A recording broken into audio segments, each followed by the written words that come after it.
ചെറിയൊരു ചക്കയുടെ വലിപ്പമുണ്ട് ഗാഗ് ഫ്രൂട്ടിന്. പ്രധാനമായും 2 നിറങ്ങളിലാണുള്ളത്, മഞ്ഞയും ഓറഞ്ചും.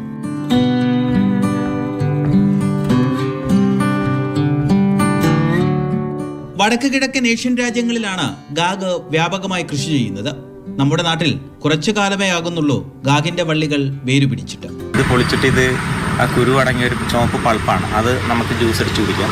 മറ്റേ ഇതിൻ്റെ കായെന്ന് പറയണത് ആ പൊളിച്ചിട്ട് ഇങ്ങനെ സ്പൂണിന് ചീവി എടുത്ത് മറ്റേ ഷെയ്ക്ക് അടിച്ച് കുടിക്കാം. അതിനകത്ത് 2 അണ്ടിപ്പരിപ്പ്, മുന്തിരി, പാലൊക്കെ ഒഴിച്ച് നമുക്ക് ഷെയ്ക്ക് അടിച്ചു. ഇതിന് പ്രത്യേകിച്ച് ടേസ്റ്റ് ഇല്ല, ഗുണമാണുള്ളത്. ഇത് പൂ കൂടുതൽ കിട്ടിക്കഴിഞ്ഞാൽ നമുക്ക് കൂടുതൽ കായ ഉണ്ടാക്കാം.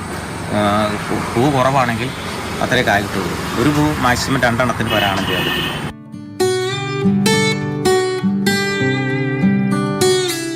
വൈറ്റമിൻ സിയുടെ കലവറയാണ് ഗാഗ് ഫ്രൂട്ട്. പാവൽ പോലെ പടർന്നു പന്തലിക്കുന്ന ഗാഗിന്റെ വള്ളികൾക്ക് 20 വർഷം വരെ ആയുസ്സുണ്ട്.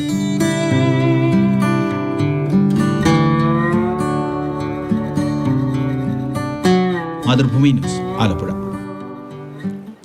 കൊള്ളാല്ലേ, കാണാൻ തന്നെ നല്ല രസമുണ്ട്. പെട്ടെന്ന് കണ്ടപ്പോൾ നമ്മുടെ ഒരു ഗുരു സിനിമയിൽ ഇലാമാപ്പഴക്കില്ലേ, ദൂരെന്ന് കാണുമ്പോൾ അതിൻ്റെ ഒരു ലുക്കൊക്കെ ഉണ്ട്. ഇനി അതിൻ്റെ രുചി എന്താണ് എന്നുള്ളതൊക്കെയാണ് അറിയേണ്ടത്. നമുക്ക് രഘുനാഥ് നാരായണനോട് ചോദിച്ചു നോക്കാം. രഘു, നല്ല വിലയുണ്ട്, അതിനോടൊപ്പം തന്നെ ഒരുപാട് ഔഷധ ഗുണങ്ങൾ കൂടി ഉണ്ടല്ലേ ഈ ഗാഗ് ഫ്രൂട്ടിന്. മലയാളികൾക്ക് എന്തായാലും അത്ര പരിചിതമല്ല.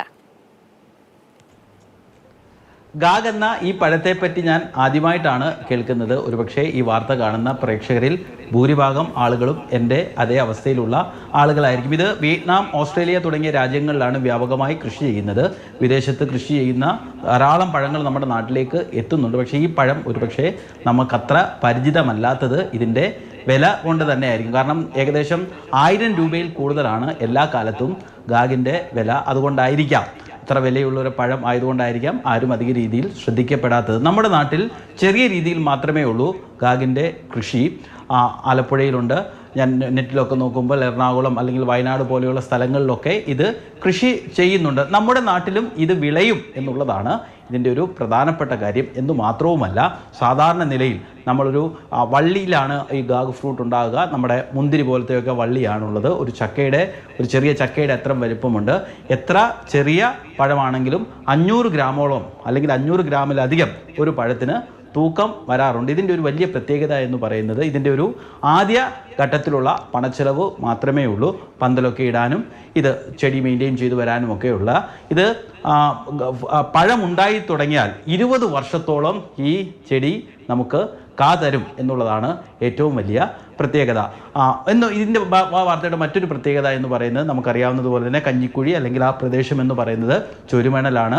ജനകീയാസൂത്രണവും കുടുംബാസൂത്രണവും ഒക്കെ ജനകീയാസൂത്രണ പരിപാടികളൊക്കെ വലിയ രീതിയിൽ നടപ്പിലാക്കിയ ഒരു പ്രദേശം കൂടിയാണ്. അവിടെ നിന്ന് നമ്മൾ ഓണത്തിന് പച്ചക്കറിയെക്കുറിച്ച് വാർത്ത ചെയ്തിരുന്നു, അവിടുത്തെ പൂക്കളെക്കുറിച്ച് വാർത്ത ചെയ്തിരുന്നു. അതിന് തൊട്ടടുത്ത സ്ഥലം തന്നെയാണ് ഈ ഗാഗ് കൃഷിയും ചെയ്യുന്നത്. അദ്ദേഹം ഒരു റിട്ടയർഡ് കേന്ദ്ര സർക്കാർ ഉദ്യോഗസ്ഥനാണ്. അവിടെ നിന്ന് വിരമിച്ച ശേഷമാണ് ഇത്തരത്തിലുള്ള കൃഷിയൊക്കെ ചെയ്യുന്നത്. എന്തായാലും ഗാഗ് ഫ്രൂട്ടിനെ പരിചയപ്പെടുത്തുന്നതിനോടൊപ്പം തന്നെ അതിൻ്റെ ഒരു വെറൈറ്റി പഴമാണ്